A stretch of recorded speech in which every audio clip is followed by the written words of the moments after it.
కామాఖ్య దేవి గురించి ముఖ్య సమాచారం ఇక్కడ ఉంది.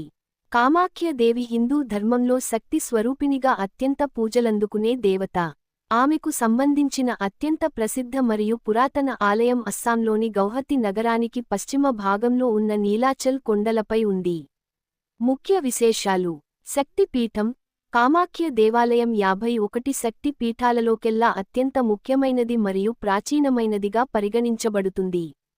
పురాణ గాథ: దక్షయజ్ఞం తర్వాత సతీదేవి దేహాన్ని శివుడు మోసుకుపోతున్నప్పుడు విష్ణువు సుదర్శన చక్రంతో దేహాన్ని ఖండించగా సతీదేవి యోని భాగం, స్త్రీ జననేంద్రియ భాగం ఈ ప్రాంతంలో పడిందని ప్రతీతి. అందుకే ఇది మానవ సృష్టికి మూలకారణమైన జన్మస్థానంగా అత్యంత ప్రాముఖ్యతను సంతరించుకుంది. ఆలయంలో విగ్రహం. ఈ ఆలయంలో అమ్మవారికి విగ్రహ రూపం ఉండదు. యోని ఆకారంలో ఉన్న శిలనే విగ్రహంగా భావించి పూజిస్తారు. దీని నుండి నిరంతరం సహజసిద్ధమైన నీటి ఊట ప్రవహిస్తుంది. తాంత్రిక ఆరాధన.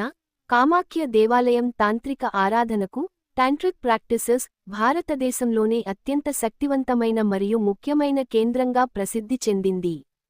కామరూపిణి. కామాఖ్య దేవికి కామరూపిణి అనే మరో పేరు ఉంది. అంటే కోరుకున్న రూపాన్ని ధరించగలిగే శక్తి కలది అని అర్థం. భక్తుల కోరికలను తీర్చే కల్పవల్లిగా ఈ తల్లి పూజలందుకుంటుంది. దశ మహావిద్యలు. ఈ ఆలయ సముదాయంలో దశ మహావిద్యలకు 10 రూపాలు సంబంధించిన ఉపాలయాలు కూడా ఉన్నాయి. అంబుబాచి మేళా. ఇక్కడ ప్రతి సంవత్సరం ఆషాఢ్ మాసంలో జూన్ నెలలో అంబుబాచి మేళా అనే పండుగను నిర్వహిస్తారు. ఈ సమయంలో అమ్మవారు ఋతుస్రావం, మెన్స్ట్రుయేషన్ పొందుతారని నమ్ముతారు. ఈ 3 రోజుల పాటు ఆలయాన్ని మూసివేస్తారు. అమ్మవారి ఋతుస్రావం కారణంగా బ్రహ్మపుత్ర నది నీరు ఎర్రగా మారుతుందని భక్తులు విశ్వసిస్తారు. ఈ పండుగ ప్రకృతి యొక్క సంతానోత్పత్త శక్తిని మరియు స్త్రీత్వాన్ని గౌరవించడానికి జరుపుకుంటారు. ఇది కామాఖ్య దేవి ఆలయ చరిత్ర.